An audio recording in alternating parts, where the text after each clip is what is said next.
સુરતમાં બ્રાન્ડેડ કંપનીના લિક્વિડ બનાવતી ડુપ્લિકેટ ફેક્ટરી ઝડપાઈ છે.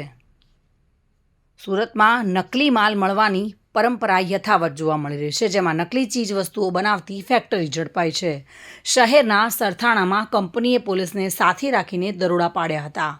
ફેક્ટરી નકલી બ્રાન્ડેડ સાબુ, હાર્પિક બનાવતી હતી. જોકે ડેટોલ સાબુનો મોટા પ્રમાણમાં જથ્થો પણ જપ્ત કરવામાં આવ્યો છે.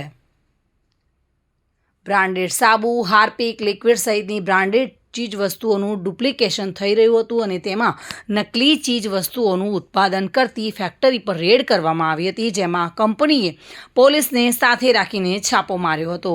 તેમાં નકલી ચીજ વસ્તુઓ બનાવવામાં વપરાતું રો મટીરિયલ મોટી માત્રામાં જપ્ત થયું છે.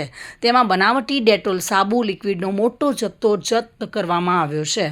તેમજ સરથાણા પોલીસ સ્ટેશનથી થોડા જ અંતરમાં ફેક્ટરી ચાલી રહી હતી અને તેથી જ પોલીસ સામે પણ સવાલો ઉઠી રહ્યા છે. હાલ સમગ્ર રાજ્ય સહિતમાં સુરતમાં નકલીની બોલબાલા થઈ રહી છે. લોકો પણ સસ્તું જોઈને અસલી છે કે નકલીની જાણકારી વગર જ ખરીદવા માટે પડાપડી કરી રહેતા નજરે પણ પડે છે, જેનો સીધો લાભ ભેજાબાજો ઉઠાવી રહ્યા છે. અગાઉ ગુજરાતનું આર્થિક શહેર તરીકે જાણીતા સુરતના ઓલપાડ તાલુકામાં છેલ્લા 10 મહિનામાં જ અસલીના નામે નકલી પ્રોડક્ટ્સોવાળા કાળા કારોબાર કરીને 5 જેટલી ફેક્ટરીઓ ઝડપાઈ ચૂકી છે, જેમાં નકલી નોટ, નકલી ઘી, નકલી શેમ્પૂ, નકલી વિમલ અને નકલી આયુર્વેદિક દવાની ફેક્ટરીઓનો સમાવેશ થયો છે.